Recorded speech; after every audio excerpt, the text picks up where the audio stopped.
Afternoon dear students, welcome to Punjab technical and science academy. Applied mathematics part 2 exercise जो है आप chapter number 2 का 2.3 exercise कर रहे थे। क्वेश्चन नंबर 3 का पार्ट नंबर 4 लास्ट टाइम हमने किया था। अब हम स्टार्ट करेंगे बेटा क्वेश्चन नंबर 3 का पार्ट नंबर 5। तो आपकी बुक पेज नंबर 45 पे जो क्वेश्चन दिया गया है x is equal to 3at divide by 1 plus T cube, ठीक है। और सेकेंड आपके पास वैल्यू है y की, आपने dy divide by dx find करना है। y की वैल्यू है 3at² divide by 1 plus T का क्यूब, ठीक हो गया। तो स्टूडेंट ये जो क्वेश्चन है ना आपका, जो बुक में दिए गए हैं क्वेश्चंस, ये क्वेश्चन जो है वो स्मार्ट सिलेबस वाले जो स्टूडेंट्स हैं उन्होंने नहीं करने, ठीक है।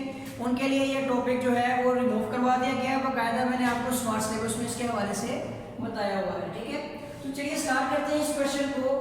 तो फर्स्ट ऑफ ऑल आपने इसको चेक करना है कि आपका डिपेंडेबल वेरिएबल एक तो x है, दूसरा y है, और इंडिपेंडेंट वेरिएबल दोनों में आपका t है। तो आप रिस्पेक्ट लेते हैं, इसका डेरिवेटिव सोल्व करते हैं।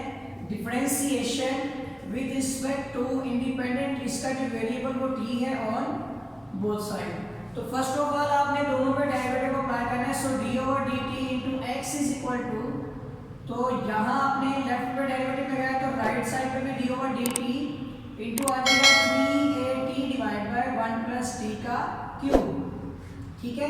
इसी तरह आ जाएगा d divide by dt into y is equal to d divide by dt into 3at² divide by 1 plus T का क्यूब। अच्छा बेटा, ऐसा होता है कि आप जो है इस क्वेश्चन को डायरेक्ट भी सोल्व कर सकते हैं, ठीक है। इन क्वेश्चन को डायरेक्ट सोल्व करने की बजाय मैं इसलिए डिटेल से करवाता हूँ ताकि आपका कोई भी स्टेप जो है, कोई भी कॉन्सेप्ट आपका मिस ना हो जाए। तो सबसे पहले ये वैल्यू देखिए आपकी आ जाएगी dx डिवाइड बाय dt। हम एक काम कर लेते हैं, इनको नाम दे देते हैं ताकि सोल्व करने में आसानी हो जाए। तो इस पोर्शन को हम a का नाम दे देते हैं, इस पोर्शन को b का। तो फर्स्ट ऑफ ऑल हम a पोर्शन को सोल्व कर लेते हैं। तो ये है d divide by dt into x is equal to d divide by dt into 3at divide by 1 plus t का क्यूब, ठीक है। तो यहाँ क्या होगा कि ये हमारे पास वैल्यू है dx divide by dt is equal to, अब बेटा ये जो है हमारे पास इसमें कांस्टेंट जो है वो 3 और a है, ठीक है। आपने फर्स्ट ऑफ ऑल डेरिवेटिव लेते हुए कांस्टेंट को डेरिवेटिव के शुरू में ले लेना, ठीक है। तो d divide by dt equal to into multiply में t divide by 1 plus t का क्यूब आ जाएगा, ठीक है। अब यहाँ क्या करना आपने, dx divide by dt is equal to में 3a आपका एज इट इज आ जाएगा। तो यहाँ आपने क्वेश्चन रूल लगाना है, ठीक है, जिसमें डिनोमिनेटर की वैल्यू एज इट इज, ठीक है। और उसके बाद आपने डेरिवेटिव लेना है न्यूमिनेटर का, फिर माइनस लगाना है, फिर न्यूमिनेटर की वैल्यू एज इट इज, उसके बाद आपने डेरिवेटिव लेना है इसमें डिनोमिनेटर का जो है 1 प्लस टी का क्यूब, ठीक हो गया। उसके बाद आपने डिवाइड होल के नीचे 1 प्लस टी क्यूब जो डिनोमिनेटर की वैल्यू है इसका होल स्क्वायर ले लेना है, ठीक है। अब नेक्स्ट स्टेप में आते हैं। तो यहाँ पर आपके पास वैल्यू है dx divide by dt is equal to, ठीक है। तो ये आपके पास जो है ना 3a, ये एज इट इज आ गया। इसके साथ ही आपने जो इसको सोल्व करना है, तो ये 1 प्लस टी का क्यूब आपका एज इट इज आ गया, ठीक है। पहले ब्रैकेट लगा लेते हैं। इसी तरह से 1 प्लस टी का क्यूब एज इट इज, ठीक है। जब आप इसमें इसका डेरिवेटिव लेंगे तो t का उस डेरिवेटिव उसी की रिस्पेक्ट से होगा, तो क्या हो जाएगा 1 हो जाएगा, ठीक है। इसके साथ ही माइनस का साइन लगा दें और यहाँ पर t की वैल्यू आपके पास आ जाएगी, ठीक है। अब बेटा आपने क्या करना है कि इसका डेरिवेटिव सेपरेट लगाना है, तो कर्ली ब्रैकेट्स लगाना है, ठीक है। और डेरिवेटिव फर्स्ट ऑफ ऑल आपने लेना है इसमें 1 का, ठीक है, फिर t के क्यूब का सेकंड। तो फर्स्ट में आपने डेरिवेटिव 1 का, इनके दरमियान में पॉजिटिव साइन है, फिर आपने डेरिवेटिव लेना है t का क्यूब, ठीक हो गया। इसमें पावर रूल लगेगा, ये ब्रैकेट क्लोज हो गई और इसके नीचे डिनोमिनेटर में आपने 1 प्लस टी क्यूब का होल स्क्वायर लेना है, 1 प्लस टी के क्यूब का होल स्क्वायर, ठीक हो गया बेटा। अब आपने क्या करना है कि dx divide by dt is equal to 3a आपका एज इट इज है। यहाँ पर आपके पास 1 प्लस टी का क्यूब माइनस, ठीक है, t। अब ब्रैकेट के अंदर देखिए जो इसका डेरिवेटिव हो जाएगा आपका 0, जबकि इस पे आपका पावर लगेगा, पावर शून्य, इसकी पावर में से आपने कम कर लेनी है किसका ले लेना है विद रिस्पेक्ट टू उसी वेरिएबल का, ठीक हो गया। और डिवाइड बाय डिनोमिनेटर में आपने इसका होल क्यूब जो स्क्वायर है वो एज इट इज लिख देना है, ठीक हो गया।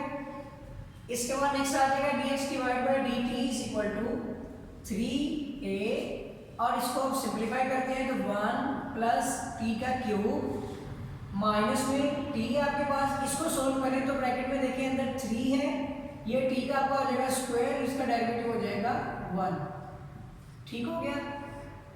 1 प्लस टी क्यूब का होल स्क्वायर, ये था बेटा आपके अभी फॉर्म, इसकी जब फॉर्म बना लेंगे फिर b की तरफ चलेंगे, ठीक है। सबसे पहले देखिए dx divide by dt is equal to 3a, ठीक है।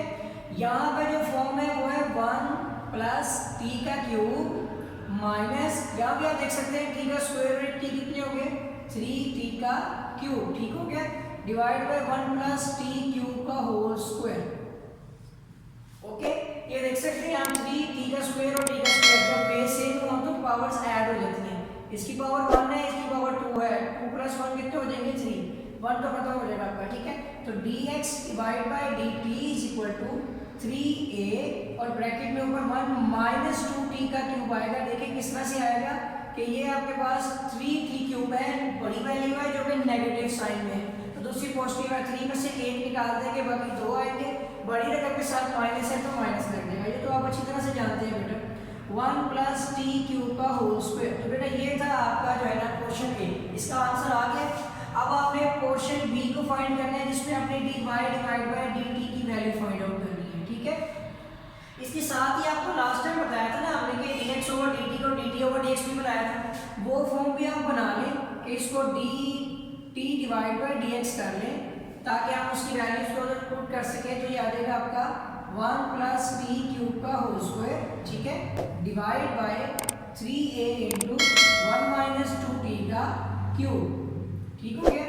तो ये वाली वैल्यू आपने पुट करनी है उसमें, ठीक है। नेक्स्ट आता है हमारा पोर्शन बी जिसका हमने डेरिवेटिव निकालना है, तो dy डिवाइड बाय dt, ठीक है। इस फॉर्म को पहले लिख लेते हैं, ठीक है, डायरेक्ट सॉल्व नहीं करते, इसमें है जी d divide by dt into y is equal to d divide by dt into 3at square, ठीक है, divide by 1 plus T cube, ठीक है बेटा। इसमें आप देखेंगे बेटा तो कांस्टेंट आपका 3a है, ठीक है, तो ये आ जाएगा dy divide by dx is equal to 3a is a constant. अब आपने डेरिवेटिव लेना है इसमें t square divide by 1 plus T का क्यूब, तो ये आ जाएगा आपके पास dy divide by dx is equal to, तो यहाँ क्वेश्चन रूल लगेगा आपका 3a, तो यहाँ आ जाएगा कि डिनोमिनेटर की वैल्यू एज इट इज, फिर आपने डेरिवेटिव लेना है न्यूमरेटर का, ठीक है, उसके बाद माइनस का साइन लगाएंगे और न्यूमरेटर एज इट इज, और डेरिवेटिव आपने लेना है डिनोमिनेटर का, ठीक हो गया। और डिवाइड में आपने डिनोमिनेटर का होल स्क्वायर भी लिख देना, ठीक है बेटा। अब नेक्स्ट स्टेप में हम क्या करते हैं कि इसके अंदर जो है ना dy ओवर dt की वैल्यू को जो है ना वो फाइंड आउट करते हैं, ठीक है। ये देख लें यहाँ पे, ये तो आपने चेक कर लेना है dy डिवाइड बाय dt की वैल्यू है, क्योंकि यहाँ पर हमारा जो इंडिपेंडेंट वेरिएबल है ना वो t है और डिपेंडेबल y है, तो ये हमारे पास वैल्यू बनेगी dy divide by dt is equal to, ये कांस्टेंट को first of all as it is लिख दें, ठीक है।